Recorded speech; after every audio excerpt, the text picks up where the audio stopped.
Hello friends, my name is Eric Cloward and welcome to the Stoic Coffee Break. The Stoic Coffee Break is a weekly podcast where I take aspects of Stoicism and do my best to break them down to their most important points. I share my thoughts and my experiences, both my successes and my failures, and hope that you can learn something from them all within the space of a coffee break.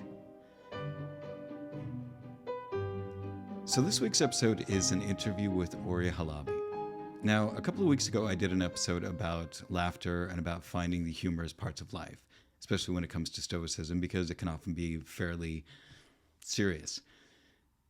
So I met Ori when I went to a comedy show. I was having a rough day and went to the comedy show, had a great time, and chatted with him afterwards. He was a really fun guy, really smart guy. We got along well. And so I thought it'd be fun to have him on the podcast. He's a very philosophical guy. And we had an interview at a local coffee shop here. Unfortunately, it was a bit noisy. There were lots of police cars for whatever reason. But also Berlin is a big city, so you're going to find that here. But it was a fun, insightful, sometimes humorous conversation, and really had a great time. I hope you enjoy it, and thanks again for listening. Hello, everybody. Welcome to the Stoic Coffee Break podcast. This is another live interview that I'm doing here. We're in Berlin at a nice little coffee shop. We've got our coffee going on here, so our coffee Cheers. and tea. Cheers. So this was a Nugetti. So A Nugetti? Yeah, basically it's a mocha. I like how they invent stupid names for things. You're like, well, if it's mocha, it's €3, but if it's a Nugetti, it's $4.70. So that's Exactly. Yeah. So I'm like, it's all good. So today I'm with, go ahead and introduce yourself since I always butcher your name. My name is Ori Halevy. I'm a comedian in Berlin in English, which is a weird choice. What else? What should I say about myself? Just talk about what you do. You obviously have the comedy show. Yeah, we have Epic Comedy Berlin. That's our comedy brand. We run a bunch of different shows around town. We have, I don't know if people know this, but in Berlin there is actually the biggest English comedy scene in Europe. Wow. Yeah, we have, I like to say we have comedians here from all over the world that couldn't make it in their countries, so they came here. But really, it is a very, it's amazing seeing people tour everywhere. Some of them have become a little famous online and stuff like that. And so there's a bunch of different open mics. We just work with the most experienced comedians that are touring or local. And we have different formats. So we have like a showcase on Friday at a place called Zosh. It's a very cool jazz club. But then we also have a Monday show, which is actually philosophy versus comedy, where my partner in crime, Brendan Hickey, he's got a master's in philosophy, so he brings a real philosophical idea, and then we kind of make fun of it, and it's a lot of fun. Check it out, Wise Fools. And then we have some, so essentially how we built the nights is just different ways of working out. So we have a show called Darkest Thoughts, where the audience can write us their darkest thoughts, and then we have to improvise comedy on it. And we have an open mic called Saying the Wrong Thing. So we're always kind of like testing the waters of different ideas, from philosophical to topical to all that kind of stuff. And that's what I do. Nice. I'm also a writer. I write for TV and movies. Excellent. Yeah, I went to the Wise Fools the other night. Oh yeah, Brendan told me about that. Yeah. And what did you think? Yeah, it was pretty funny. So he appreciated the fact that he had what he called. He's like, so you're the professional, and I'm like, well, I like to think so. Been doing this for 6 years now. Wow. So I think I've learned a little bit about Stoicism, where I can speak intelligently about it. I'm also writing a book on Stoicism right now, or we're in the negotiation phase. I'm writing samples for them to see if they like it, and so far so good. So I'm hoping to get a Who contract. is that? The Romans? Or? Yes, the Romans. The Romans were like, "Are you ready? Let's see if you're ready." Yeah. It's a big publisher in America, like one of the biggest. But it's a small imprint from them, and they have a very specific focus on things. And I'm not sure if I'm contractually allowed to say anything yet, but Don't say it. But hopefully it'll come through. And if not, I've got ideas for a whole number of books. And this has also really helped me to kind of hone my writing style a little bit. And theirs is what they call an academic light, is the tone of it. Mm-hmm. So it's academic, but it's supposed to be very approachable. Okay. And so, because at first I had some funny little quips and stuff in there, and they're like, yeah, that's a little too loose for what we want. We need a little bit more academic light. And I'm like, okay, that's actually more what I do anyway in my podcast. So it's like academic, but palatable. Yes. Okay. It's not like it's super dry. A while back, I was reading to kind of when I first got approached about writing this book, I wanted to make sure that I understood some of the deeper parts of the history of the philosophy and so on, the differences between Stoicism versus some of the Socratic ethic virtues that came afterwards, like from Aristotle and Plato and stuff like that. So I was reading a fairly dense academic paper on it, and it was only 18 pages long, but holy crap, it was so hard to read because it was very, very lawyer-esque in a way, I guess be the best way to describe it. So academic philosophers have a way of talking about things, and they use words that are like... That's what I feel like. I feel like the whole... I don't know if that was... Because sometimes they say that the philosophers of the time were kind of comedians. I'm not saying they were trying to make people laugh necessarily, but they were trying to talk to the masses, like not all of them. But so there was the academic side, and then there was the more approachable side, I guess. And I think that's gotten lost. I mean, even on me, like I'm not a scholar.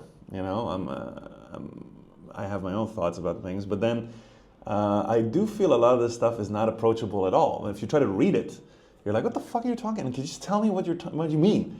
And then when that's one of the reasons I like the show me and Brenda are doing is because he has the master, so he brings it up, and then I'm the stupid, and me and another guy were kind of the stupid guys that deal with it. But at the same time, I have had these thoughts, and it's refreshing and it's interesting where somebody says, well, someone has actually thought this through, and this is the structure they've created, and I think that's not approachable. Like even Stoicism itself, I don't think most people know what it is.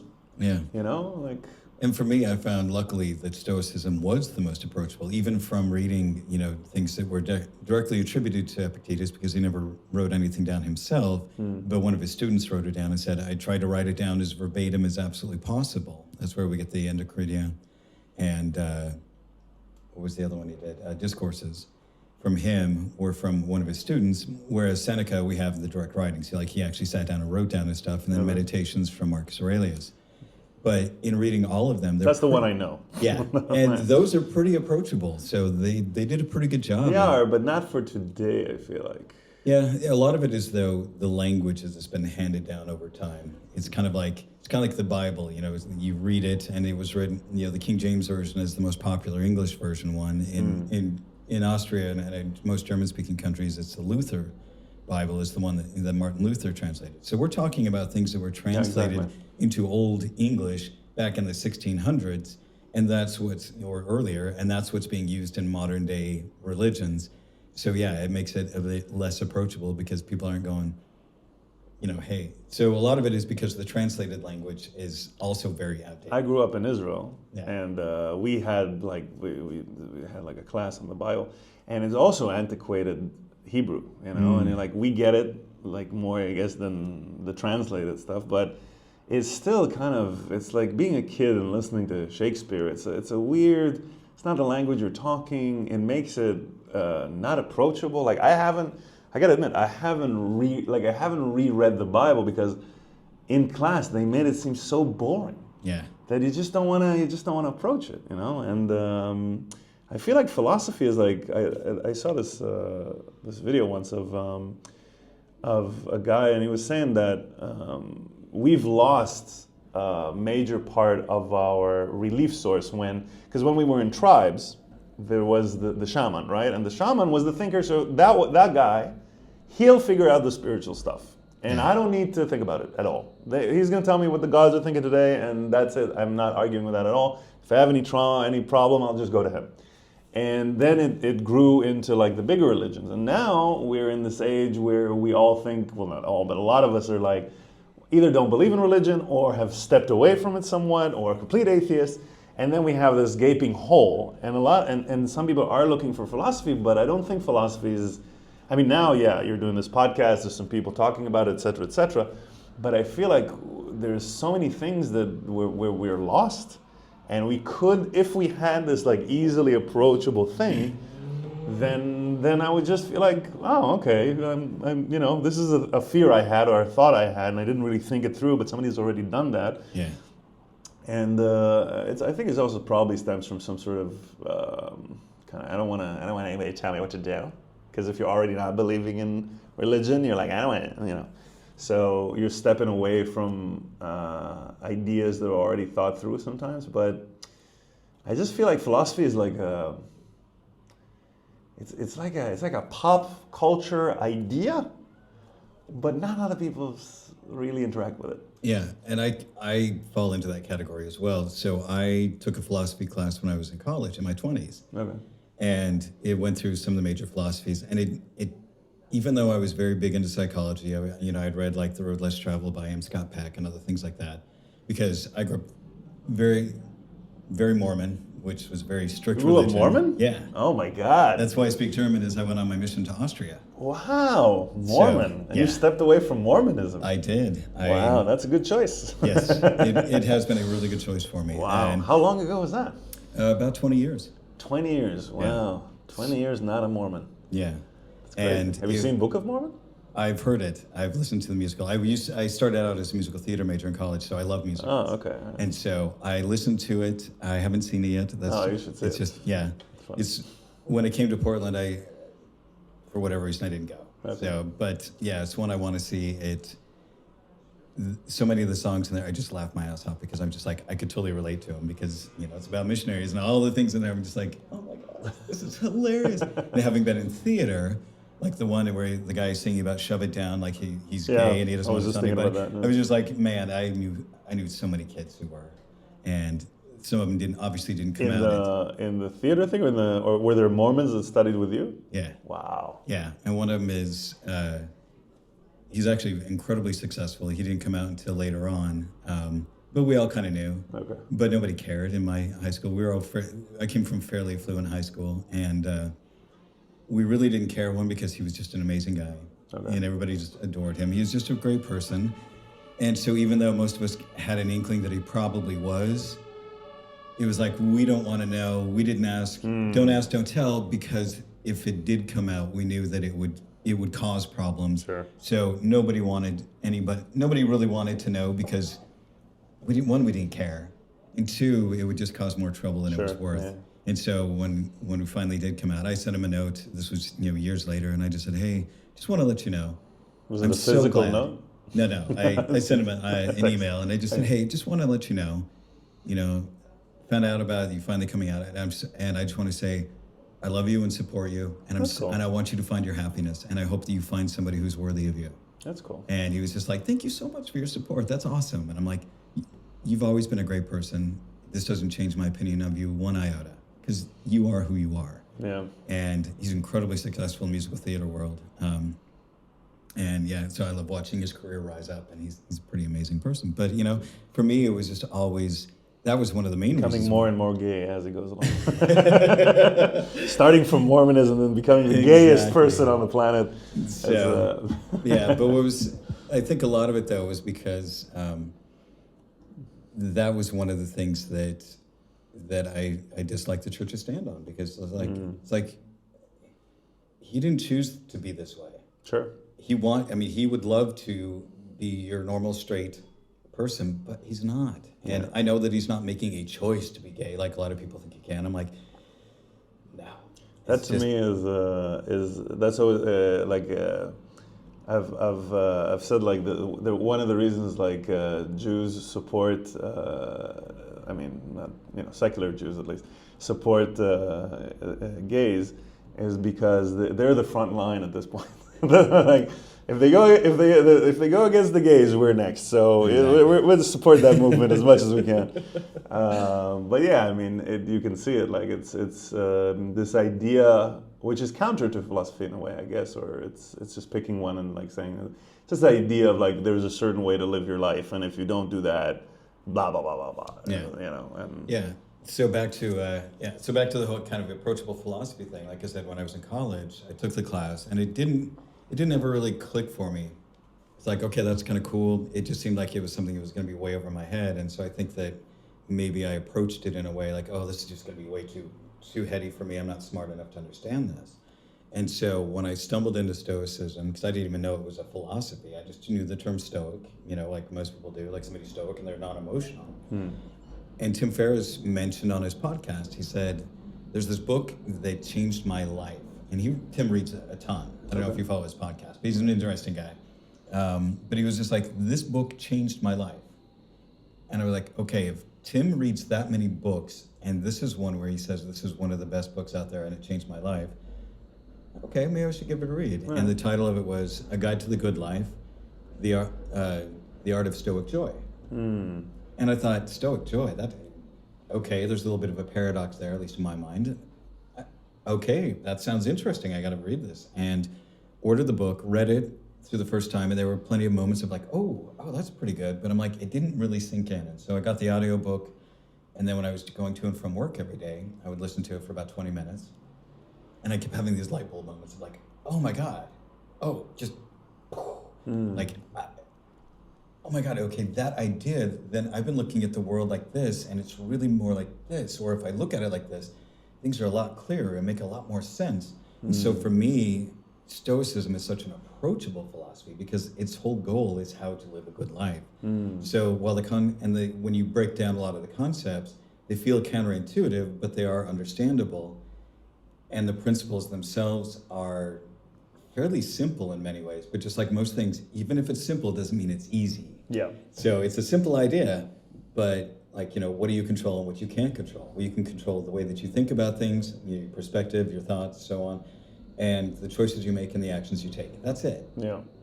And you're like, okay, what exactly does that mean? So when you really dig into that, then you recognize you have to let go of everything else because you're not in control of that. Like, you're not even in control of your own body. Yeah. You get cancer, your knee hurts, whatever.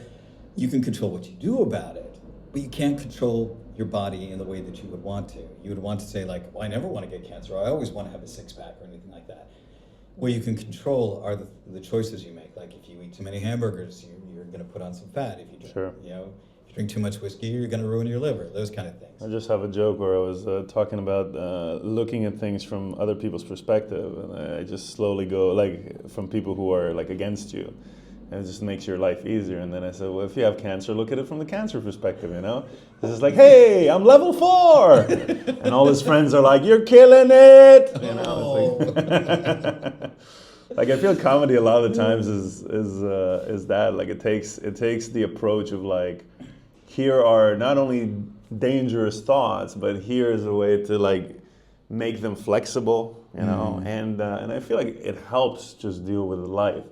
So like so it's similar in that way because I feel like for me the problem with this idea of like accepting that you have no control or letting go is it's not as you said, it's not a simple thing. So there has to be some sort of workout, and a workout of the brain, I find other than meditation, stuff like that, is very hard to do. But I find it to be a very good thing to do on stage. Like once I can get into that area, which is, by the way, I feel like a lot of the times, not that people get triggered very much in my shows, but when they get triggered, I feel like a lot of the times it's because you're crossing that border in their brain where from control to what they can't control, and they're trying to control it. Yeah. But it's not even they're trying to control you, they're trying to control their thought, but you've just said it out loud, and now you can't do that because, oh my God. So, but to me, if I go on stage and I go, here are all the things I can't control, and I play with them, I play with the idea of, of death and disease and how fucked up my brain is and how I don't have control. And this recent bit I did was like I asked people if they live in the moment. Most people don't say nothing, like they're not living in the moment. And I told them, yeah, you're thinking about your videos in your phone right now. But I was saying like I have a weird contradiction in my brain where so there's the real world and there's the imaginary world. And I go like, for example, I love doing stand-up comedy, so I really appreciate each one of you that is here. But at the same time, I'm heavily disappointed that I am. Because I was supposed to be in an arena right now with people sucking my dick for autographs, But at the same time, this is great. This is amazing. So just this constant, it's so weird. And I feel like a lot of things play into it, like this whole the manifestation thing, for example. What's your stance on manifestation? For example? I don't buy into the whole secret thing. Okay. What I buy into is that if you are putting your intention out there and you are focusing on that thing and you are actually taking action towards that thing will happen in one way or another. But just to go, I want to manifest, a new Mercedes-Benz. Yeah. and you just sit there and wait for it to come, it's not going to happen. Yeah. But if you go, I want to manifest a Mercedes-Benz, and every chance that I get, I'm going to do something that's going to move me towards that goal. Yeah. Then, yeah. Sorry about all the noise. So It's Berlin. Yeah, This it's is Berlin. There's no place in Berlin with no noise. You can't. They built the buildings in a way where like the cold can't come in, but your neighbors talking or having German sex, just no problem at all. Yeah. So apologize for the noise. I'm going to reduce it as much as I can on the sound, but it makes it more lively. But yeah. But I agree with you. I think that what's funny to me about manifestation. So I agree with the idea. I think manifestation in general, the idea of like seeing a specific future and then trying to get to it, that works. But then there's so much emphasis on, this is stuff I've seen lately on, if you don't have the thing that you want, you're not manifesting well enough. And I just thought, I thought it's a combination of motivation and procrastination. So you're spending all of this energy to go nowhere, and there's people telling you, well, you have to do that better. Well, it reminded me, so somebody asked me one time, they're like, well, but if you just manifest hard enough, I'm like, well, that's not, I said, but the way that they talk about it, you're just not doing it good enough. That's exactly like religion. I mean, that's what I tried. I tried to live all the Mormon things exactly the way I was supposed to, and I was still unhappy. Were you like really thinking about that every day? And I was. I tried so hard, and I was miserable. And it never worked for me and all of this stuff. And I'm like, and what was the answer? You just don't have enough faith. Your faith just isn't strong enough. I'm like, my faith is damn strong. I went to Austria for 2 years and tried talking to those people about Jesus Christ. Wow. I mean, I'm sitting here talking to people who've been Catholic forever about they should join our version of Jesus's church and tell them that their church is wrong.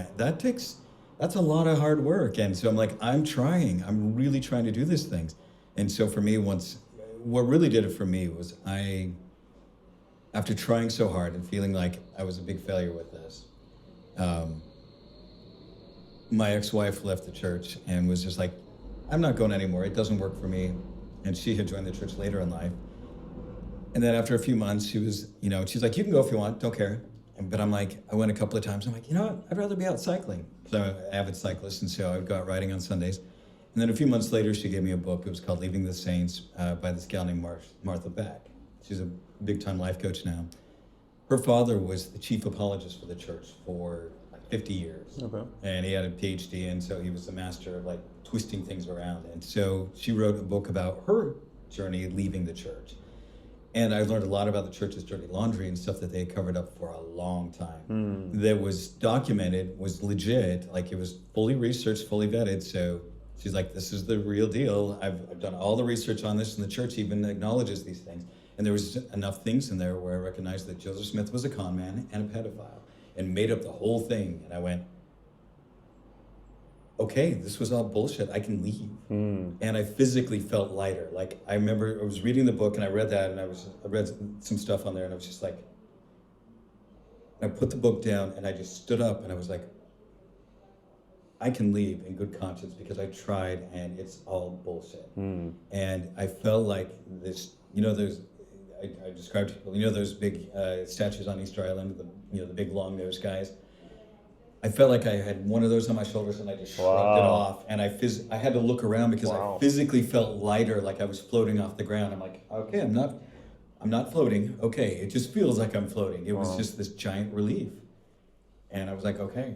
That's a good lesson on letting go, I guess. Yeah. Do you manage to do that then if you have, fears and anxieties, or do you work on that also every day? I work on that a lot. One of the things that I'm working on now is adjusting my career path to work with CTOs and CEOs on developing better leadership through Stoic principles.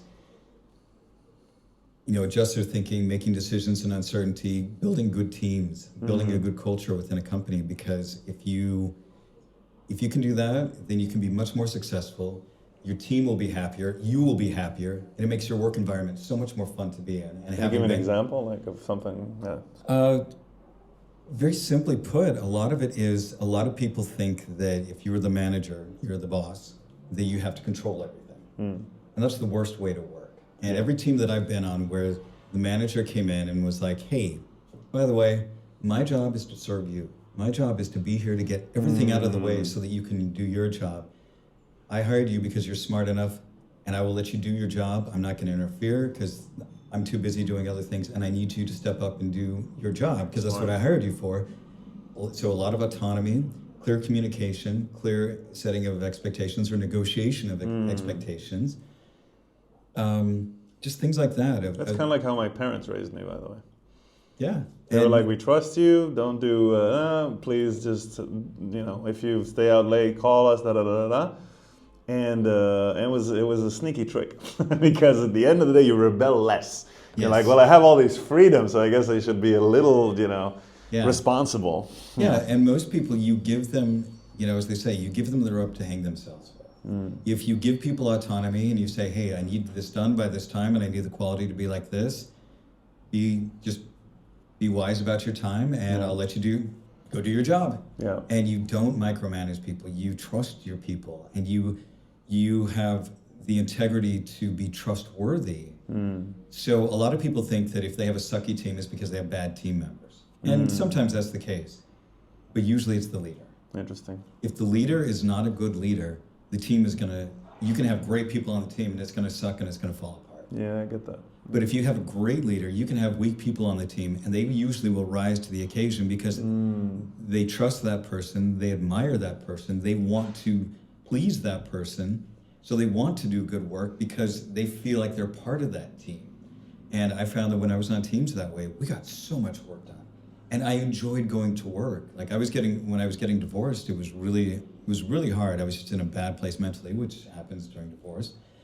And I remember that my manager at the time was this really good. Sounds like just a time that's passes you by.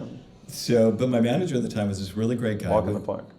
We got along really well, and he was very trusting, and he earned my respect. And a lot of it was because he's like, "You're a smart guy. I hired you. Get your work done. Communicate with me every day about what's going on.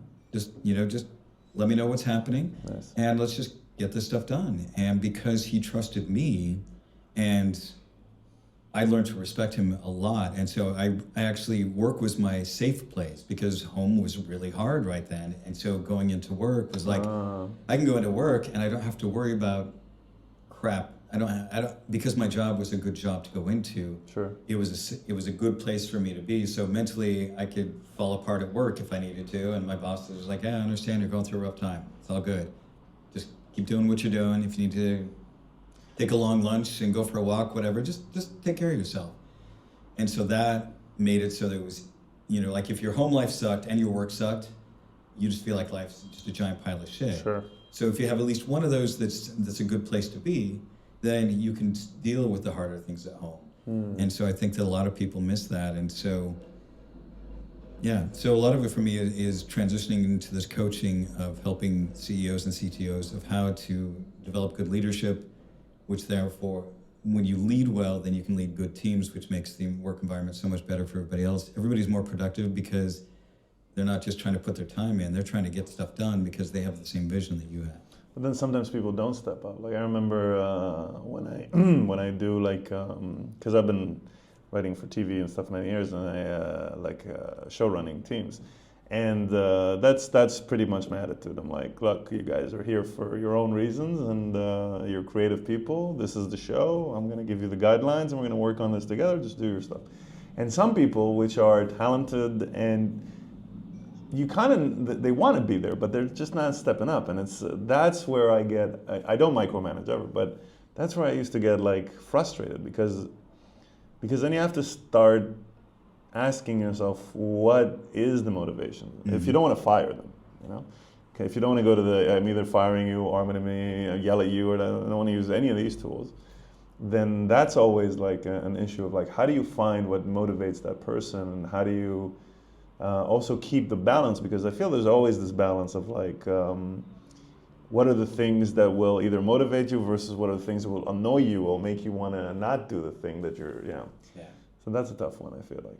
Yeah, but as a good leader, trying to actually understand that rather than just going, you're doing a bad job, slapping them on the wrist, that doesn't work out very well. But if you go into them and say, hey, you have good talents. What is it? Why aren't these talents coming out? Why am I missing these talents? If you've been a good leader and they respect you, they'll be like, if they're worth it and they actually do want to succeed at this thing, they usually will step up to the plate. They'll be like, oh, you know what, you're right, I've been slacking because X, Y, and Z. And okay, what can we do to overcome X, Y, and Z? I mean, I had a boss who did that with me. I wasn't really pulling my weight with some of the stuff that I was working on. This was 25 years ago. I was just getting into my career, and I was a junior developer, and I know I was slacking. I look back on it now, and I don't necessarily know why I wasn't pulling my weight as well, but because he was very gentle about it, and he just said, I'm kind of disappointed that you're not pulling your weight here, because I know you can do that. What can I do to help you so you can get back up to speed like that? And I was like, oh. And part of it was embarrassment for me of like, yeah, okay, you caught me. But then it was also like, and I'm not getting a slap on the wrist. You're just saying, hey, I'm disappointed in you, and I know you can do better. And I was like, he really means that, and he's going to support me. Oh, okay. So the next time we had a review 3 months later, he was just like, I'm so proud of you. Nice. You have done so much good work. In fact, you've exceeded what I was hoping you would be able to get done. Nice. So I knew you had this in you. Good job. And I was just like, thanks. And for me, it really helped me to... A lot of sick people in Berlin, though. It really helped me to really up my game as far as that goes. And so I was much more motivated to come into work. And I really enjoyed working there.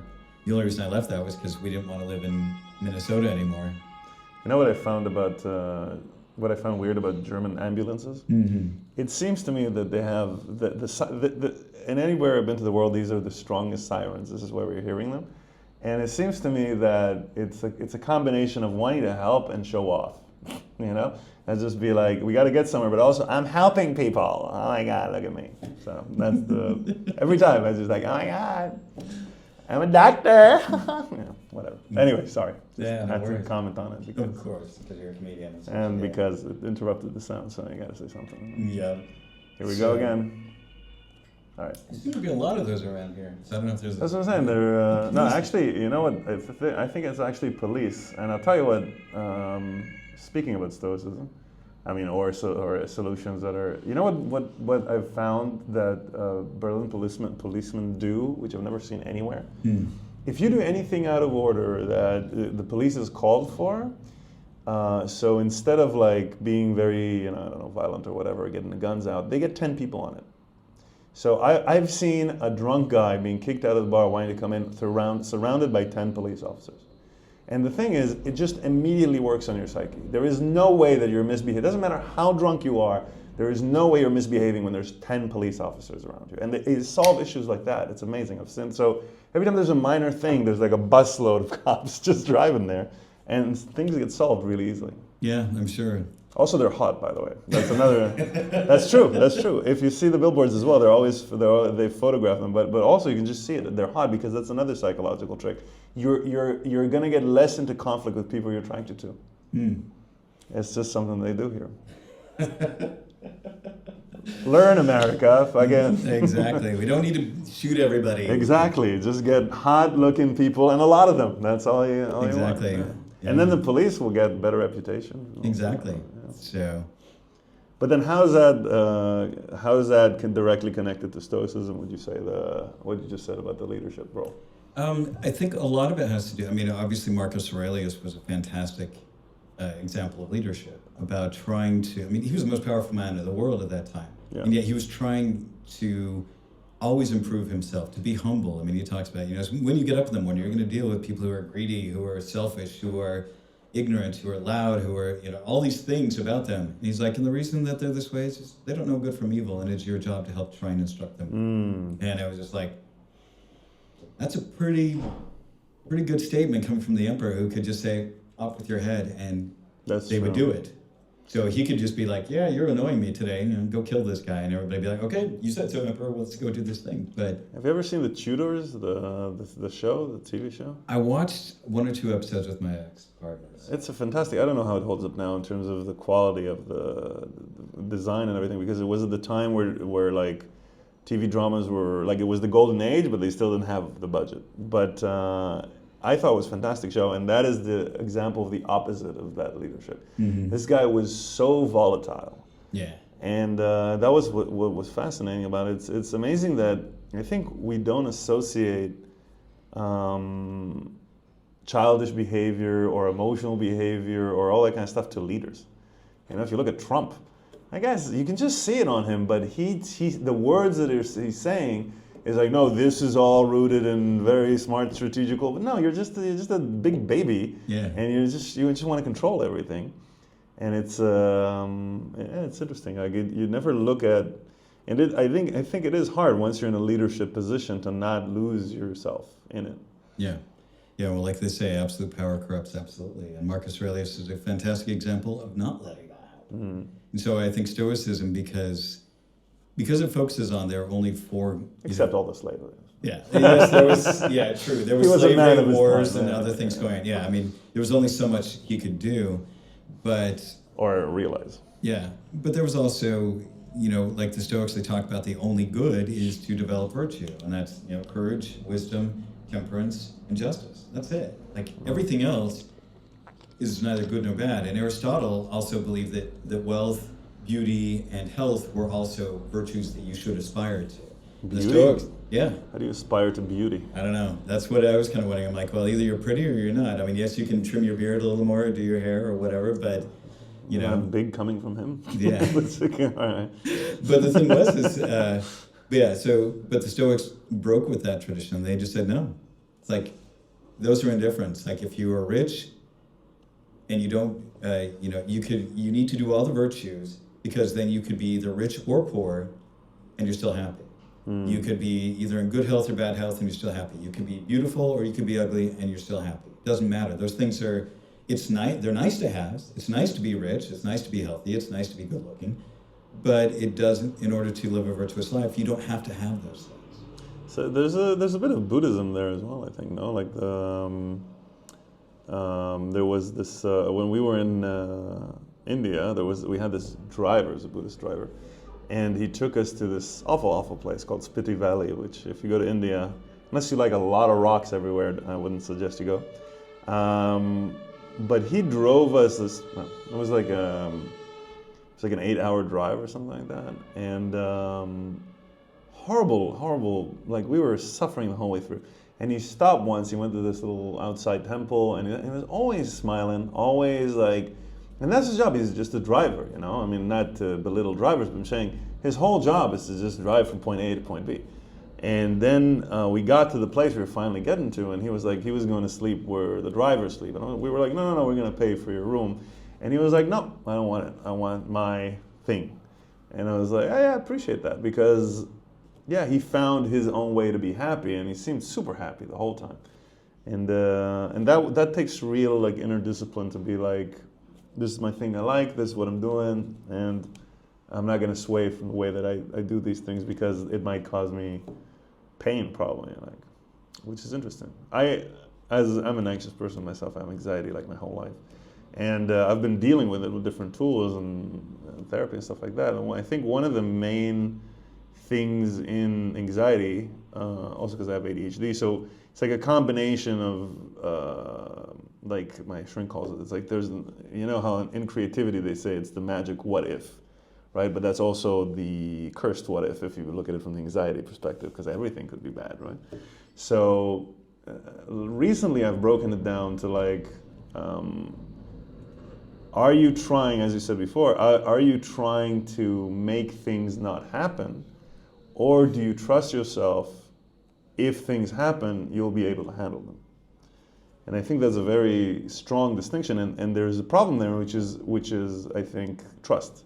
You have to trust yourself enough to know that you could handle them, and have enough willpower to know that you'll be able to that it doesn't matter, that all these what ifs, they don't matter, because you have no control over them, and 99% of the time they won't happen. You're just creating imaginary scenarios you don't have to deal with. But then you have to take your brain away from that, because there's something, first of all, there's something more attractive in negative thought than there is to positive thought. Because when positive thought, things are good. You're not thinking a lot. But then all these negative options, they're story time, they're Netflix. I find that to be like a big challenge, like in terms of just pushing, just physically feels like you're pushing it to the other side and you're like, oh, let's keep my focus here. It's hard to do. Yeah, well, one of the things that right along with that, it reminded me when you were talking, is that Seneca tells us, is like, usually we have anxiety because we're worried about the future or we're stuck in the past. Yeah. We're worrying about things that we have no control over either way, because most of these things in the future that we think aren't going to happen. Sure. And the things in the past, well, we can't do anything about them. So you're borrowing misery either way. And so the Stoics are very much about, like the Buddhists, be as present as possible. But they also talk about, and I'm sure you've probably read about this, the idea of premeditatio malorum, which means premeditated malice. And you sit down in a safe... By the way, you're giving me way too much credit for reading and being smart. I'm just telling you. The ideas that I've had and possibly overheard, and some of it I've read, very little I've read, but these are just thoughts that I... Well, so the idea of premeditatio malorum is that in a safe place, you... I mean, I can speak Hebrew and be like ancient Hebrew and be like, oh, look at me. But there you just use those words. Well, it's the idea that you, in a safe place, you sit down and you think about the worst possible scenario. What's the worst that could happen in this situation? So that way you get that from spinning around in your head. So you write it down or you talk it out or do something like that, but you take an active approach to it. One, so that it gets it out of your system. At least this is the way I view it. It gets it out of your system. But two, so that when you write it down, you can realize, oh, it's not as bad as I think it's going to be. Or what will I do if that happens? And if it does happen, would I be able to manage that? And you go, oh yeah, if it did happen, I'd be able to manage that. Like when I was working for a startup, there was one point where they bounced 5 of my paychecks in a row. And I had just gotten divorced, and so I was paying child support and alimony. And so I had $17 to my name for a week one time. Wow. And I had a date, and she came over, and I was just like, by the way, I've got $17. She's like, well, there's a sushi place right up in the corner. Throw in your 17, I'll cover the rest. I was like, thank you. And we had a great time. And then you were homeless. Yeah. Well, but then later holding on to that sushi stick. Yes! But I had to ride my bike to work, which was fine with me because I couldn't afford to pay gas and things like that. And it kind of freaked me out for a little bit. But then I was like, okay, what would be the worst that would happen if, I lost my job, if the company went under, and and it took me a while to find another job because this was back in 2005, 2006. So the economy was okay, but there were some things starting to shake loose a little bit. But I really thought through that. I'm like, okay, what would I do if I lost my job and was not able to find another one? I'm living in a pretty cheap apartment. Okay, let me just think about this. And I went through all the scenarios of what I could do. I could move back to Salt Lake, where my brother was living at the time, or I could move back to Minnesota for a while and live with my mom. And then I'd miss my kids for a bit, but it would probably just be for a few months or maybe 6 months, something like that, till I got back on my feet. Or if worse came to worse, I could sleep in my car. It's almost summer, and that's doable. And I've got a gym membership that's super cheap. It cost me $49 a year. It was a deal I bought way back when, and I just now pay $49 a year. So I can go shower every day at the gym. Okay. Not a big deal. So I was like, okay, I could do this. I could figure this out, and so I just... heroin is pretty cheap now. There you go. So I went through all these scenarios like that. And what it did a number of things for me. One, it reassured me that I would be able to survive. That this was not the bottom of the barrel. Yeah. I would be okay one way or the other. And second, it also released the grip that money had on me. Because I realized that money wasn't that important. I mean, yes, it's important, but that I could survive on very little. Yeah. And I could make things stretch, and that I had a community that I could reach out to help support me if I needed to. And it was like, okay.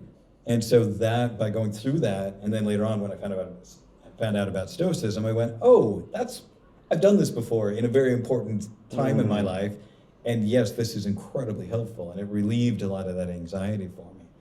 I agree. I know that tool, and I use it occasionally. I always forget. My mind is so. I have so many things running around my mind that there are tools that I hang on to that help me through time, and then there's tools like that when I use and they're good, and then I forget to use them again. So that's a good reminder. Yeah. Well, oftentimes it's because life's going along well, and so it's going well, and then you don't use it for a couple of months, and suddenly things get rough, and you're like, oh crap, what do I do now? And And I have to do that periodically because I'm just starting this whole change in my career.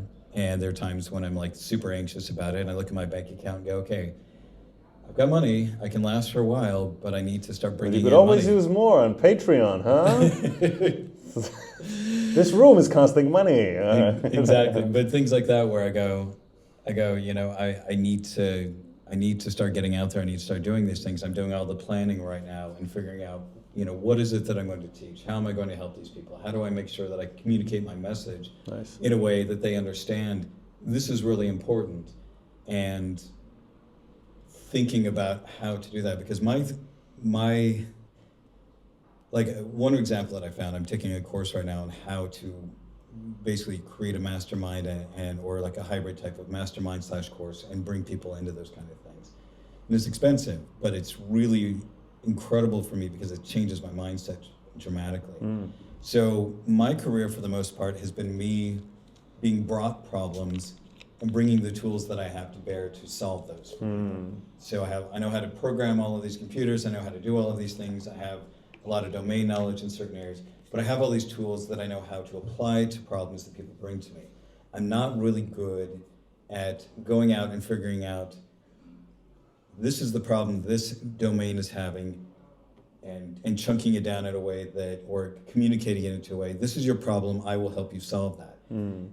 I tried creating startups on my own for a while back because I was in tech or with other people, and I wasn't really good at being the person to go, hey, what's the problem we're going to solve? I would be like, ooh, there's this cool technology, it can do all this really cool stuff, and we can do all these things with it. What should we build with it?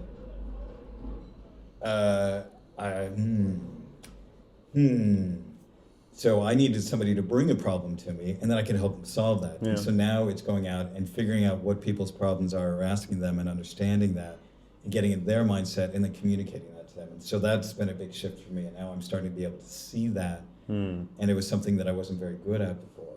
Like I knew my own personal problems, and that's why Stoicism, my podcast as well, because it's mostly, crap, this is a problem I'm dealing with. Well, how do I deal with it? So I go to Stoicism, I write it all out, I do a lot of thinking about it, and bring all of it together to bear on my own problems, and then I just share those with other people.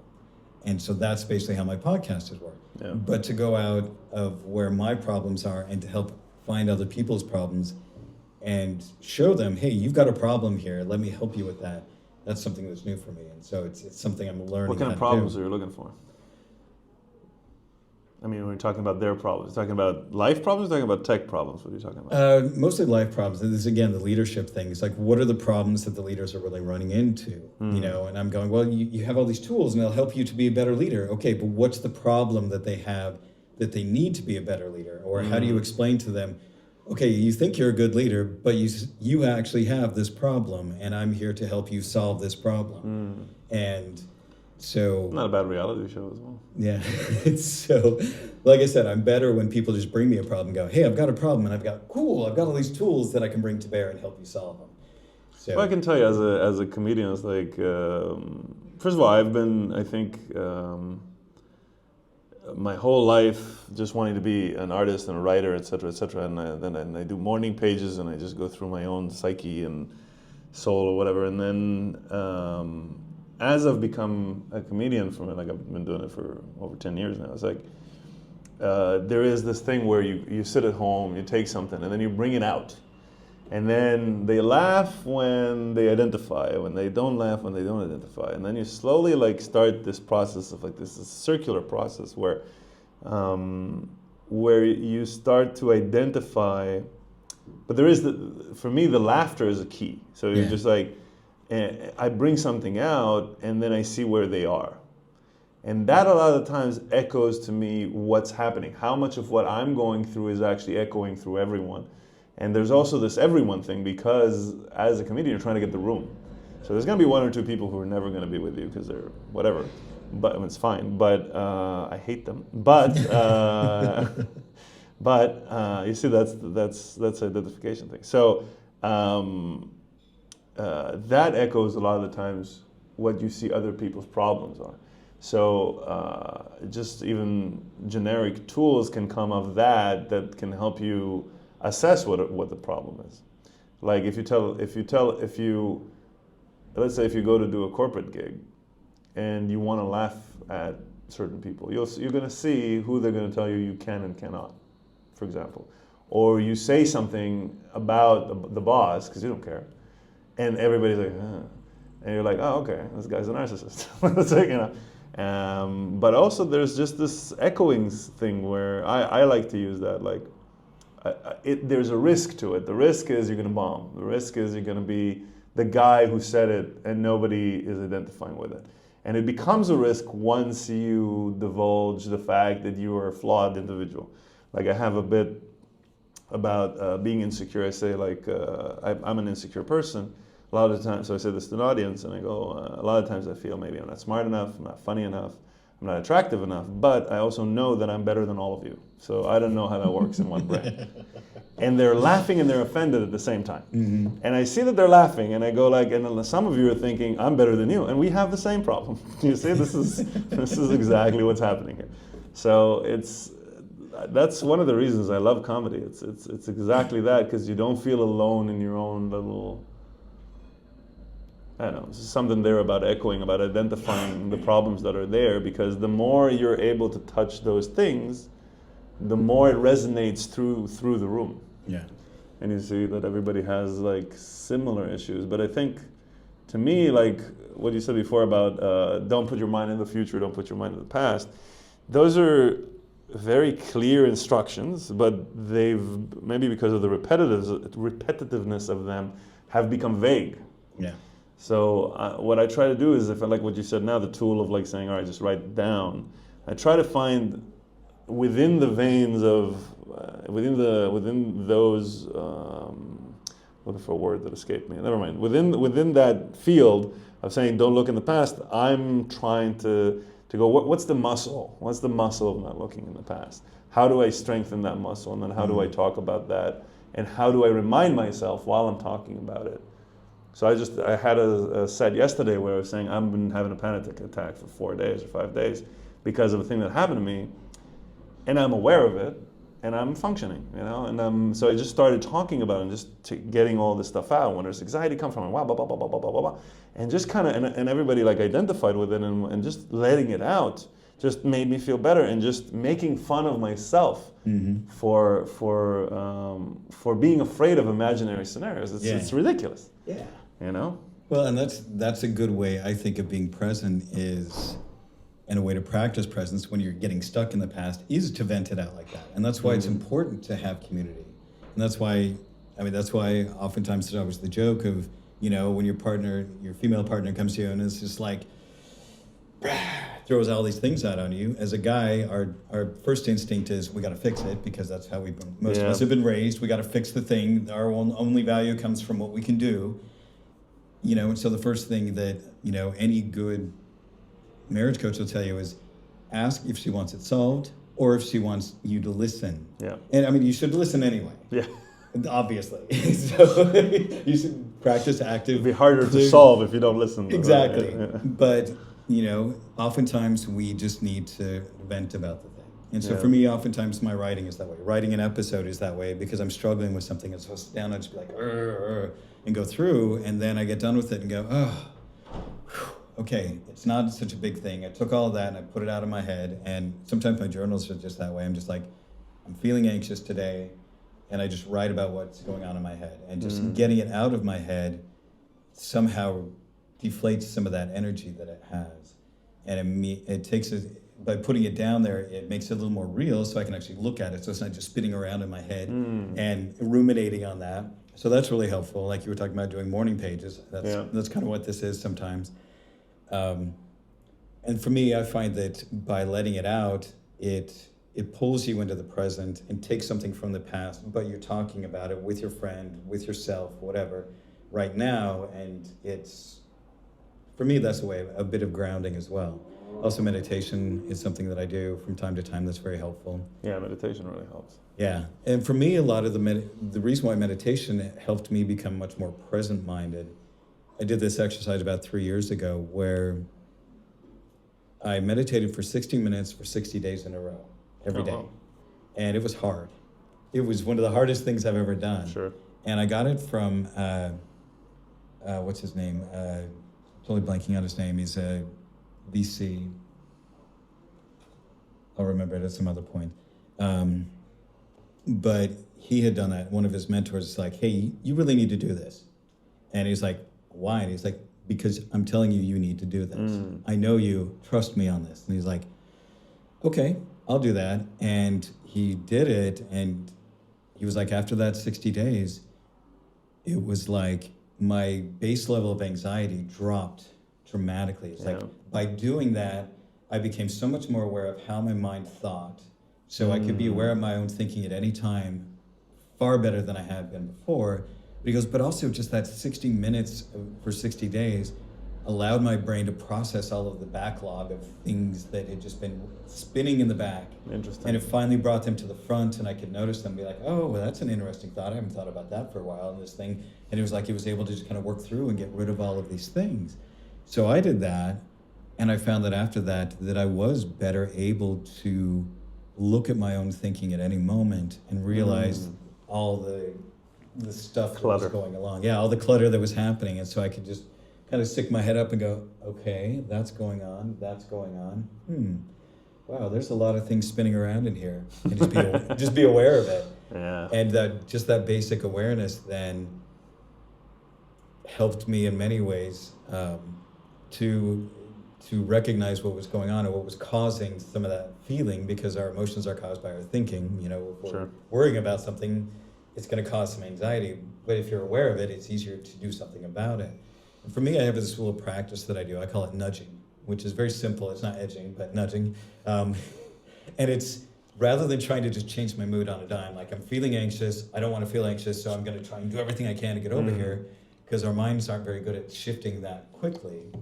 Except for emergency situations. You know, if a car's going to hit you, you're suddenly forget about being anxious, and you're going to be like, oh, you're going to be terrified. So, but I found for me, you're going to get hit by a car, you're like, I might be gay. No, you're not gay. Exactly. But I found for me, what it did was, the idea of nudging is that I think about something that generally makes me happy. Like I think about my kids, or I think about the meal I had last night that was really tasty. Just something a little bit happier. And I just kind of just meditate on that just for a minute or two, and it just kind of like, or you know, and I just kind of make myself just kind of relax a little bit and smile a little bit, just to nudge my mood in the direction. And I think of it as kind of like if you've ever been in a canoe, it doesn't take much to just shift a few degrees and go that direction, and you are going to end up in a completely different side of the shore than if you keep going where you're going. So that little nudge just kind of moves me in the right direction. In the morning I do, now when I wake up, I do, first of all, I try to practice transcendental meditation. I try to do it every day. I don't succeed, but I try. It is really helpful. It does reduce your anxiety. But what I'm starting to do every day when I wake up is I just lay there for like a few minutes, and I think about that this is going to be a great day. I saw this comedian talking about it, but he was talking about it from a different angle. But I like the idea of like, you kind of have to gaslight yourself a little bit. You know? You kind of have to gaslight yourself. You're gonna have to be like, it's gonna be a great day, and then you know why it's gonna be a great day, because my life is pretty good. This is pretty good. That is pretty good. If anything happens, I can deal with it. But you don't have to get in, like, especially in the morning before everything kicks in, because in a few minutes everything is going to kick in, and you have a little bit already, the computer starting to bring up all this stuff. You just sit there for a second and you go, this is going to be a great day because the sun is shining, my wife is here, and I'm just gonna, you know what, and this is going well, and that is going well. And then you wake up, and I found this to be like important, where the first thing you say in the morning, right? If you're with someone, if you're with a spouse or whatever, first it's just do it in a very, like, bring yourself to a place before you get out of bed where you can say good morning in a positive way. Mm-hmm. And I find that to be super important, because a lot of the times I go, like, if I don't do that, I have this like, I'm saying the same words in the morning, or she's saying, and I'm like, no, like, I'm here, there's a goal to this. And I'm spreading positivity now. I'm like, hey, good morning. Like, how's your morning? She's like, yeah, and we're already starting on some good footing. Yeah. You know, and you don't have to keep it up the whole day. It's just the beginning of it. Yeah. And I find that has a huge effect on my happiness level. Yeah, exactly. Yeah, basically that's kind of the same idea. Yeah, just reminding yourself about something to be grateful for. Yeah, Yeah. yeah, for sure. I also do like in the shower. I do like 8 things I'm grateful for every day. Yeah. That works. Well, and that's the one thing I really like about Stoicism is it's about just trying to practice things every day to have a better life. And because the principles are, like I said, they're fairly simple, doing them well takes work, but you can do, even just doing a little bit every day can bring such great benefits to your life. Yeah. And let's say you don't have to be perfect at it by any means, but it's never about perfection, because perfection is, I mean, again, there's no real way to define what perfection is. It's always just, are you moving in the good direction? And I think that's Tell you what really I think the problem with Stoicism is branding wise. So I have a friend, and he for many years he's like, oh, I'm a Stoic, and I didn't like that. I didn't like that. I'm a Stoic. I'm like, what are you, a fucking Jedi? Like, you're not just like, oh, like I don't like it. There's something about it, and also he's like this type of person. Of course, he's like. So I didn't know what that meant, and then also he's like this type of person that sometimes he pushes things in. So I'm just like, the minute someone says I'm anything, I'm already getting like critical about it, you know. But so I think and also Marcus Aurelius. It's like, this just sounds like gladiator, you know. Like, oh, I'm a Stoic, I have swords, and it's just bad branding, you know. And I think that first of all, saying I'm practicing Stoicism, I think is way better. Yeah. Okay. Because it's exactly what you just said, which is every day I'm doing something to try and get my life better, and it's along the lines of Stoicism. Yeah. So that's the thing. This is a big difference, you know. And I would ask, like, what would you, for someone who wants to start trying to practice Stoicism, what would you say first good steps would be? Just out of interest. Yeah, I mean, for me, one of the biggest things and it's one of the hardest things, is again understanding what you can control and being able to look at that very clearly and to stop trying to control things you can't, because that's. So what would be the tools to focus on that, for example? Well, I think a lot of it is thinking about what are the things that we try to control the most in our lives that we don't have control over, and usually that's other people. That's the biggest thing most of us try to control that we can't. We want to control what other people think about us. We want to control our reputation. We want people to like us. We want this person to think we're great. We don't want our partners to be mad at us. And rather than actually trying to communicate with them, we get mad at them and saying, stop being mad at me. And we get more and more angry with them. And for me, Stoicism has been super helpful, because I recognized the reason why I was angry about a lot of things, or was easily set off by a lot of things, was because I was trying to control them. I was trying to use anger to control these things around me, because that's what my dad did, and so that was my example. And so it was kind of hardwired in that way from years of abuse. Of when anything didn't go the way he wanted to, he, immediately got angry and hit us and things like that. And so it was really hard with him, because when he was good, things were great. He was funny, he was kind, he was smart, he was generous. But when things were bad, ooh. It's rough. Yeah, it was kind of like living with an alcoholic, but he didn't drink alcohol. I mean, I almost wish he did, because then he could come home and go, whoop, Dad's on one tonight. Let's, can see the bottles or smell the booze and just that personality thing. He was closet bisexual and in the Mormon church. Wow, that's harsh. Yeah. That's exactly the problem with these kind of things. Yeah. This is the way of the world. But no, it doesn't. Because why? Because you can do other things. Yes. Isn't it obvious? I don't ever get that about people who are preaching God. It's like, if God is everything, why is not the possibility of everything also God? Like, exactly. Why is this? It's just very. I don't think people really believe in anything. They just want structure. Yeah, exactly. And I think that it was Chris Maratu, I think was the author. He has this book called The Last Freedom, and The Last Freedom is really that you as a person need to realize you can do anything you want in this life. You have the choice to do anything that you want. Now, you can't control the consequences for your choices, but you have the right to choose to live exactly the way you want. You're not happy in your marriage, you can leave. You do not have to stay. You do not have to make that choice. You do not have to work the job your parents want you to or society wants you to. You can be a bum and live on the street. You have that choice. There are consequences with those choices, but you have that ability, and that's really hard for a lot of people to internalize. Like, no, we can't all just do what we want. It's like, yes, you can. It can cause massive disorder in a lot of different ways in society and other things like that. So you have to think about what are the consequences of me doing exactly what I want to do or anything that I want to do. But you're allowed to do that. I think it safeguards people from making decisions that they don't want to deal with the consequences of, which is, I think it's not just because they want to do those things. They just don't want to think those things through. Yeah. It's scary to think for a second about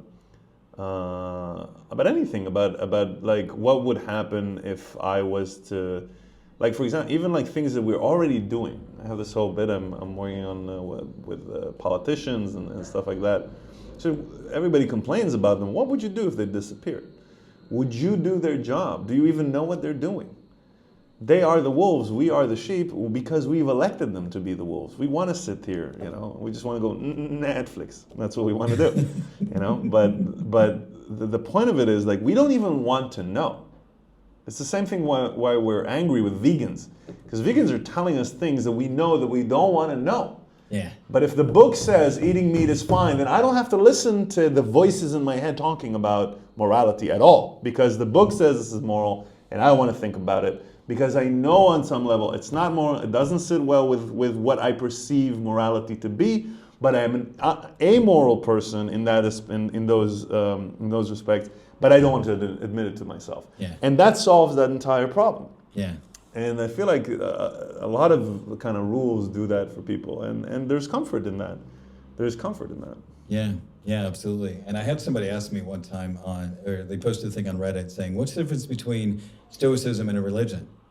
And I said, all right, I'll take that on. Let me explain what it is. Stoicism is a bunch of tools and principles that are just applied in any situation in life. It's not dogma. It's not telling you, you have to do this and this and this and this. It's saying, if you want to live a happier life, you want to feel like a better person, a moral person, and be able to weather these things that are really hard, here's some tools you can use to do it. Yeah. Try them, see if they work. And I said, so there's no prescriptive You can't law. be gay, because Marcus Aurelius said you cannot be gay. Exactly. I said there's no prescriptive things of like you have to do these things in order to be a Stoic. It's not declarative. It's this kind of like here's some ideas. And if you follow these ideas, you're just going to find that you're going to be happier if you live this way. If you practice courage, if you practice wisdom, if you practice self-discipline, if you practice justice, which to me justice is how do you treat other people? Try to treat other people well. That's what justice to me says about it, is how do you interact with your fellow man? And so Stoicism is just like, just try these things and see if they make you happier. But let's go back to the example that you gave. Like, I agree with you that you cannot control other people, but you can try and influence what people think of you. Sure, absolutely. But within that realm, there is a whole level of debate with yourself. How much am I being myself? How much am I skewing towards the other person? How much does even the other person like it when I suck up to them? Or if I'm being myself, am I being too aloof? Am I being too And those are also hard tools to, it's very hard to look at yourself from the outside and realize who you are and what you're doing. Yeah. Also, some people really like you and some people really don't. Yeah, and that's okay. That's really annoying. Yeah. Because you can't get any clear data from this. Exactly. Well, like I was with my brother this last weekend in Frankfurt, and we've always been close, but also had some, we're brothers. It's just kind of how it is. Just as we've gotten older and wiser, and there were always things that he would say where I'd just be like, man, because he doesn't have much of a filter. It's like if he thinks it comes out his mouth. Okay. And when I was younger, I was much more trying to be the good Mormon and do all the righteous things, and he was the one who's like, doing whatever he wanted, and I would always be like, you're just a bad person, and I was very judgy, and I know that. But it was funny. He was talking. He was telling me some story, and he was helping somebody out with something, but he was still giving him shit about things, and they go, you know what? you're a likable asshole. And he's like, yep, that's pretty much what I am. I just laughed. I'm like, but he's more than willing to just admit. He goes, yeah, I'm kind of a son of a bitch sometimes. And I'm okay with that. I'm not everybody's cup of tea, Sure. but he's got friends who are so like loyal to him because he is exactly who he is, and he rubs people the wrong way. There's some people who do not like him because he's a lovable asshole, but he knows that. Yeah. And he's accepted himself for who he is like that, and I can have a lot of respect for that. And we had a great time and really connected. And for me, a lot of that judginess that I used to have when I was younger, I don't have anymore because I've worked on letting go of that. And also he's softened up as he's gotten wiser, as he's gotten older about things. And he's less judgy about things too. And so we were able to get him together and we had a great time. Sounds great. It was really a lot Beautiful. of fun. But I love the way you put that. He's just like, you're a real likable asshole. I'm like, yeah, there's nothing wrong with being that. I feel, I feel that way sometimes, but I don't think I think I'm an asshole. I used to be way more blunt about things. I think moving to Europe has really changed my perception. But it's not just that. It's just that you work in TV and there's like a level of like, I have my authenticity, but also I'm aware that I might be wrong.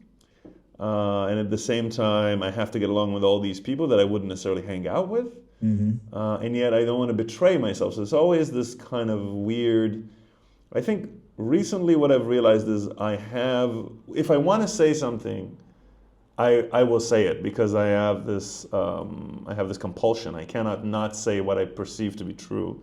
But I've learned to be nice in the way that I say it. To be polite, not nice. Like, well, so be kind. Be kind, yeah. Yeah. Don't I attempt not to create suffering, but at the same time, speaking about Buddhist stuff.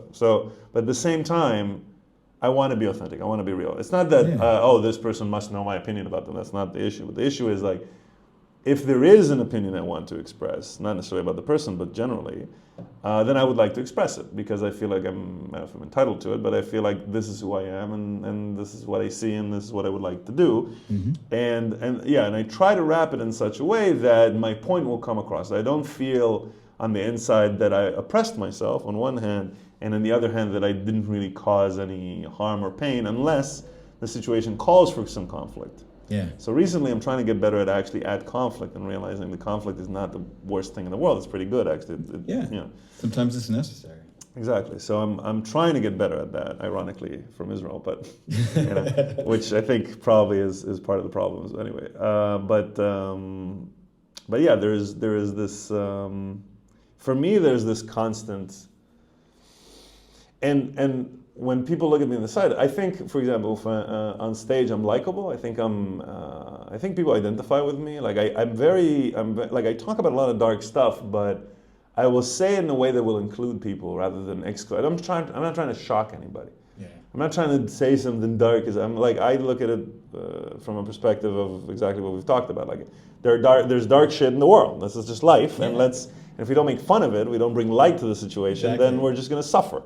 So that's what I'm trying to do. But I also come from that attitude of like, I'm not going to try and shock you with them saying words. I'm just, and I do have some tension over, it becomes more precise and professional when it's on stage, because then I'm like, what did I say where I lost them over here? So I'm not going to not say what the point of what I wanted to say, but I will find a different way of saying it so it'll be palatable, because my goal is to have a conversation. Yeah. Well, it's like for me, the way that I kind of see that is I try to practice radical candor as much as possible. And to me, candor is a little bit different than just being honest. Okay. Because you can be honest and tell the truth and everything like that, but candor is like, can I be candid for a minute here? It's very different than just saying, well, I assume you were being, can I be honest here? It's like, well, haven't you been honest? Haven't you been, What's the difference between candid and honest? To me, honesty is that everything you're saying is factually true. Candor is what's behind the scenes. It's pulling the curtain open, going, okay, this is what you see, that's being honest. Well, let me show you what's really going on. It's much more vulnerable. It's much more about saying, this is what I've been really thinking. This is what's really going on. Even though what I told you was true, there was a veneer on it. There was a polish to it. Candor is like, here's more of the raw stuff. And so for me, candor is like a deeper step of honesty. Is kind of the way that I see it. But with everything, you kind of need to make sure you understand the opposite, the positive opposite. And for me, the opposite of candor in the positive way is discretion. And so if you practice radical candor with people, you also have to have discretion, and that's tact. That's knowing sometimes you don't need to say it, or sometimes how you say it is important. Yeah. And you land it gently and go, by the way, I just need to tell you, you're a total asshole, but I love you anyway. And so it's kind of the same thing. And so I try to think about that when I deal with people. It's like, I want to tell you the truth. I want to show you the vulnerable truth, not just I'm telling you the truth, but I'm showing you something that's a little bit deeper than that. This is the vulnerable thing of things, but also trying to use discretion at the same time. Interesting. Can I be candid for a minute? Absolutely. So I'm trying to get some basic tools to get into Stoicism, because I like the idea. I like what I'm hearing about it. I think I understand, it's a bit like geography. Like, I know where major areas are, I think. But I don't think I have the stepping stones. Like what you just said, for example, about other people. I'm like, okay, I'm thinking about it. Or certain things we discussed, I'm like, yeah, I do that. But then I don't see the stepping stones towards getting into it, for example, just starting off in it. I actually did an episode about 3 weeks ago called Beginning Stoicism, where I just listen to that then. Yeah. Okay. So that right there, I think, is a good place to start. Should have listened to that episode then. Just waste everybody's time. Exactly. But I think a lot of it is, well, like you said earlier, it's a lot of, to me, I consider Stoicism as kind of Greco-Roman Buddhism. There are a lot of crossover because they came to the same conclusions, just understanding human behavior. But a little bit less woo, if you will, and a little more rationality of things. And so the idea is that, we're human beings, we have rationality, that's what makes us Homo sapiens as opposed to just being some other primate, is that we have the ability to at least to a certain extent, think rationally as best we can. Another thing that is really big on Stoicism that I try to help people understand is that your perception of something is what causes the feelings that you have. It causes your distress. And they even say that in there. It's not the thing that bothers you, it's your perception of it. The way that you think about the situation bothers you. Like you talked about this guy, your driver. Yeah. He thought of his place where he crashed as his most comfortable place. It was his happy place. So when you look at it and go, God, that must be really uncomfortable. Why is he going to do that? And he looks at it, he's like, this is my comfy place. And he's all happy to be there. Sleep in his car. Exactly. So for him, his perception on it was, this is my comfortable little safe space. Other people look at it and go, oh, that would be terrible. I want my hotel bed. And you need something much more than that. And so really your perception on almost anything can change how you feel about it and what you do about it. So you change your own perception of things. Yeah, that you choose your perception, or at least you're aware of your perception. It's like, what am I thinking about this?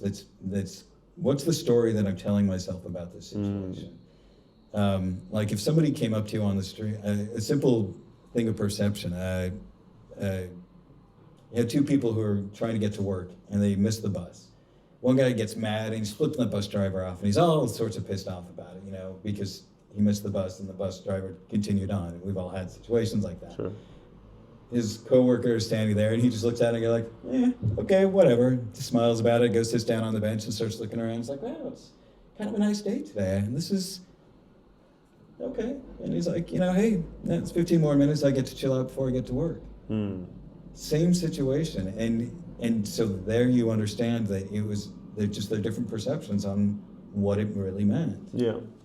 And people are like, no, but these things that happened to me, they're the reason why I'm upset. Or because this person said this thing to me, that's why I'm upset. And it's like, no, it's because the story that you tell yourself about the situation, about what the other person said, that's what's making you upset. But then what's the line between authenticity and perception? Because if you can change your perception of most anything, which I agree you can do and should do sometimes, then how do you know that you're remaining authentic to yourself?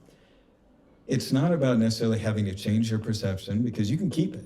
Okay. It's about recognizing what your perception is. And recognizing that the way that you're thinking about that might be the thing that's causing you the distress that you don't want to feel. It's like you could be the cause of your own problem. Somebody said something mean about you and you're all worked up and upset about it. Why? You're the one who's telling yourself this awful story about what they said. If you said, if it was some stranger who said something to you and you didn't really care, or it was somebody that you thought was an asshole and you didn't care about they could say the exact same thing, and the story you would tell yourself is, he's an asshole, I don't care. It's only because you give it So you have to look if your perception serves you or not. Exactly. Yeah. Because it could be your perception is fine. Yeah. That person said that awful thing, and I feel upset about that, and I want to feel upset about that. You see, but that's where anxiety kicks in all the times. Because anxiety will hold on to the perception and say, well, this perception has saved us many a times. You should never change this perception. Which is like this is like how the brain is somewhat of a computer. It's just like here, these files you shouldn't touch, and these files. That's true, and I feel like in comedy there's somebody. I met this woman once, and she said she went to clowning school, and she asked her, like, if you have to tell me one thing that you really valuable from that, and she said, in comedy in clowning you don't only have to agree to be the floor mat, you have to enjoy it, and that really spoke to me. I was walking with my wife in Köln, which is a city in Germany, just for the Americans. No. So. I was walking there, and I was walking the street, and I farted, and two guys behind me laughed, right? And my wife was kind of feeling a bit embarrassed about it, and I was like, you know what? My job is to make people laugh. It doesn't matter if it's on stage or off. I'm happy that they laughed at my fart. So and it really changed. And that's something actively. Like, I don't mind, and I think, by the way, it's a pretty powerful tool, not just for comedians, but generally, like. One of the things which I fundamentally disagree with is if people laugh at me, that means I'm weak. I think that's a very common perception, by the way. And once you change that, on stage, it doesn't matter what they're laughing at. Like, I'm instinctually funny in certain ways, and if my goal is to make you laugh because I think you'll feel better, I'll feel better. It doesn't matter if you're laughing at me or with me. Everybody's making this really, like, especially in comedy, this really important distinction between, are you laughing at me or with me? What does it matter? They're laughing. So people are having a good time. It doesn't matter at all. And you can't control it anyway. Yeah, and you can't control it anyway, and you shouldn't attempt to try. I mean, you can guide the laughter, you can try and play with it, but this whole concept, I feel like this is another thing where people are connecting laughter to disrespect, which I think is an awful thing to do. Because you basically, I think John Cleese was saying something about that. It's like, there's a difference between being respectful and pompous. Like, if if they can't laugh at you, you're a dictator. You're being pompous. You're saying, like, you cannot touch me. Like, you're over serious. And I feel like that probably stems from, I'm not a psychologist, but it probably stems from childhood when we couldn't handle it. Where somebody was laughing at you and you felt, oh shit, I'm in social danger right now. I'm being demoted. Yeah, I had a hard time with that because my last name is Cloward, and I used to get called Coward all the time. And the kids would laugh at it, and I would feel so hurt and so offended. And had a hard time with sarcasm growing up because I got picked on quite a bit because I was a little bit smaller, and also because of my name and stuff like that. And so my ex-wife was fairly sarcastic, and it was hard for me. And she was trying to play. For her, sarcasm wasn't mean, it was her play, but for me, all sarcasm was hurtful. Yeah. Because my dad would use sarcasm as a hurtful thing. It was never a funny, playful thing. And my ex-wife was, her sarcasm was trying to be play. And it wasn't until like 2 years after we're divorced where I finally I was reading an article about something like that, and I was like, oh. Oh, geez. I always felt attacked when she was being sarcastic. She was trying to play with things. She was trying to make, some kind of witticism or something. She was trying to play with things, and I was so serious and so defensive all the time because I had grown up being very defensive all the time because the church is always telling you you're a bad person. My dad is always telling me I'm a bad person. Kids are teasing me, so I always felt like I was this bad person. And so I was super defensive about a lot of things. And it wasn't, like I said, until years later, I'm like, oh, she was trying to play.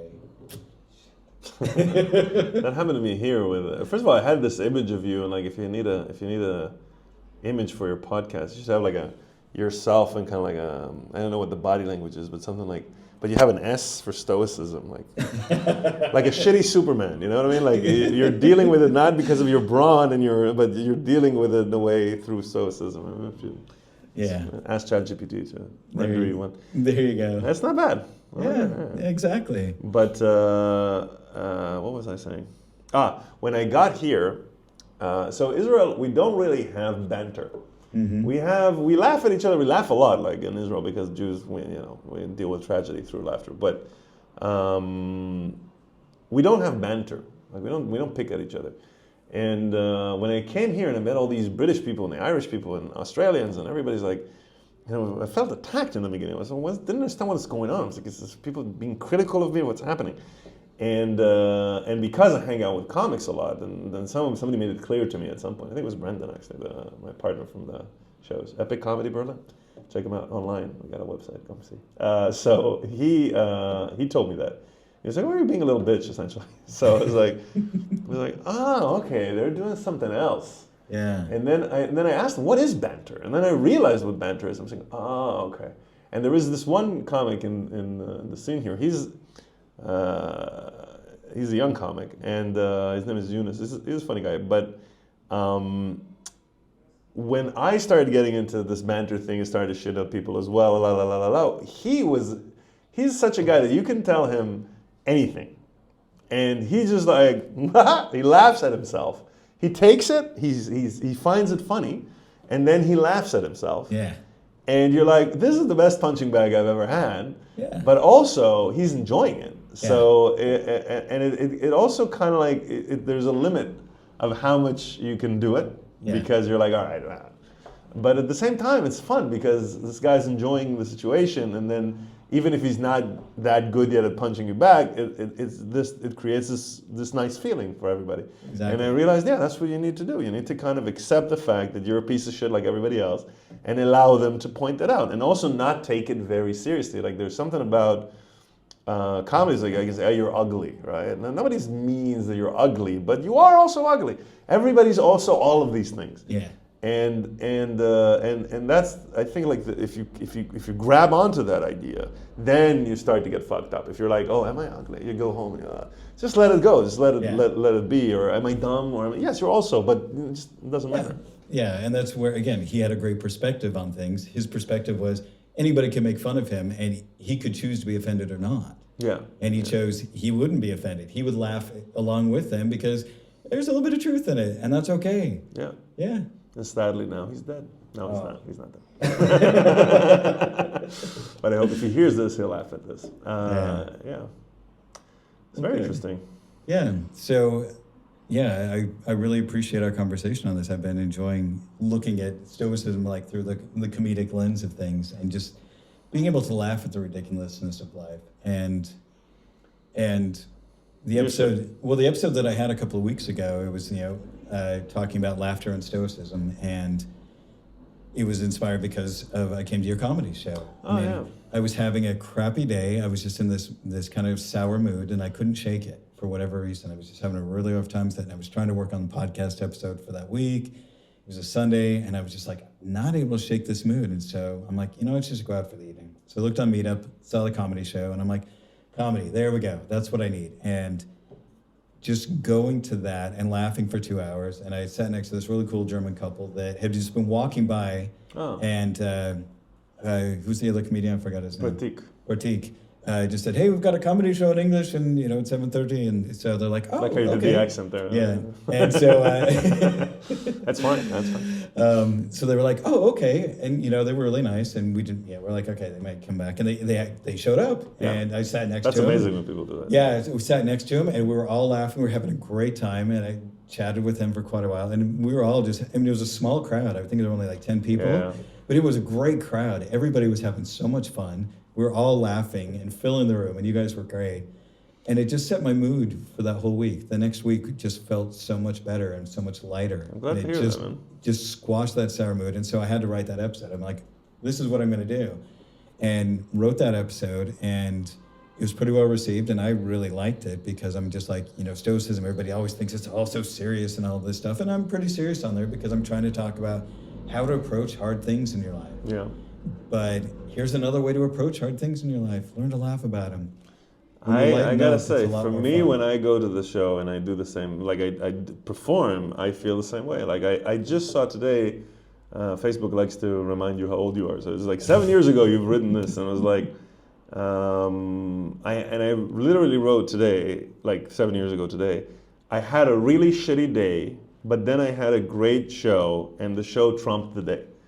And I really feel that that works. Like it works both ways, because comedy is my dad was a doctor and he's dead, which is I wrote a joke after this saying, well, that means he's a bad doctor.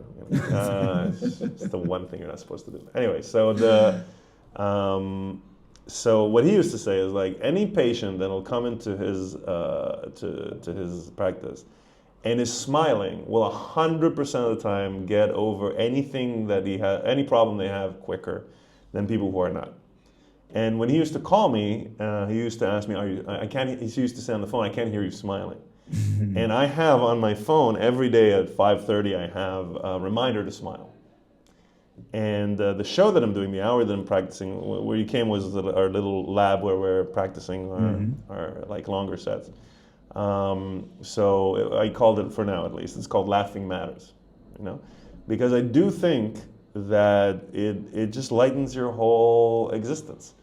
And there's something about also knowing that you're not alone. When you're in a room and people are laughing, it creates this subconscious confirmation that we are kind of similar, and which I think is beautiful to me, and is also why I don't like when people say, "Oh, you shouldn't laugh about certain things," because that's us saying you shouldn't treat certain problems. If you go to the doctor, say, "No, I'm sorry, I'm not going to touch your asshole." Sorry about that. We don't do that here. It smells.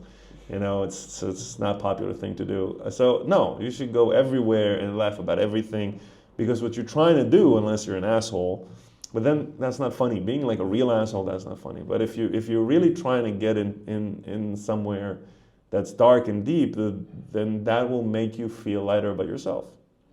And I think it's always good to laugh at yourself. Always good to laugh with others, and you can also laugh at others. One of the things that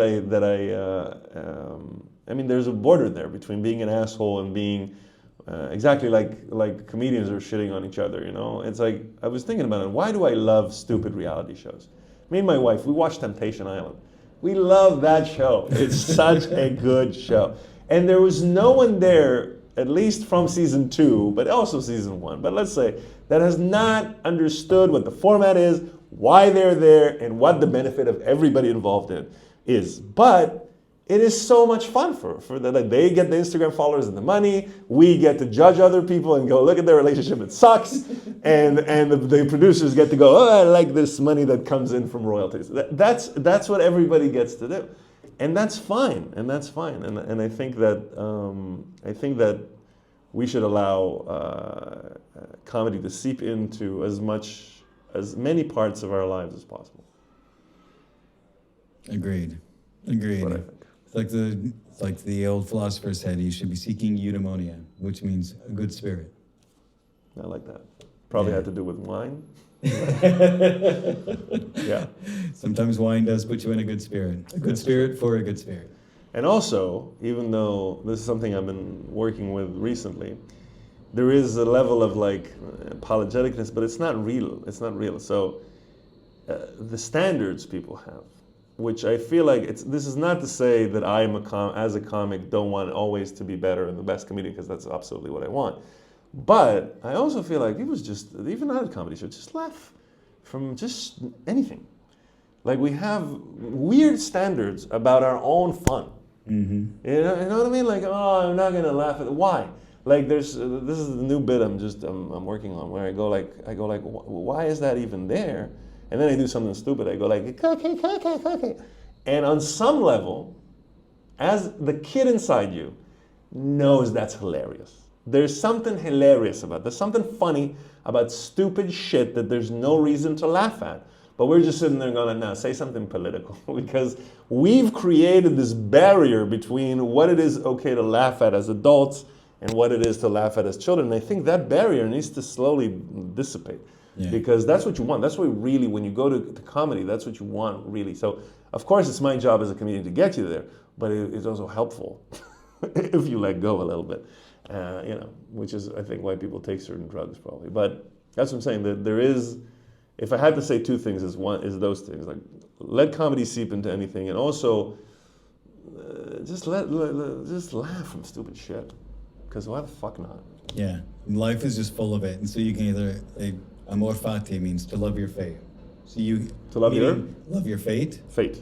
So it means that life's just going to throw stuff at you. Life is going to happen, and you can either love it or hate it. But life doesn't care. The universe doesn't care. It does not give a shit. So you can hate it all you want. The universe is like, so what? Still going to dish it out at you. And so you can either just go, okay, I love this. And what better way to learn to love something than to be able to laugh at it? Yeah, such a normal thing. I feel like after this podcast, you're going to get letters and people saying, I like the thing, but gay people are still not okay in my book. Oh, I'm sure. I occasionally get some stuff like that. Like I did one about talking about understanding your privilege in life, because it took me a long time to understand all the things that I just got because I was a white male in a Christian culture in the richest nation in the world. And, had good high schools, all of these things, middle class, all these things that I got that I did nothing for, I just happened to get by virtue of my birth. Yeah.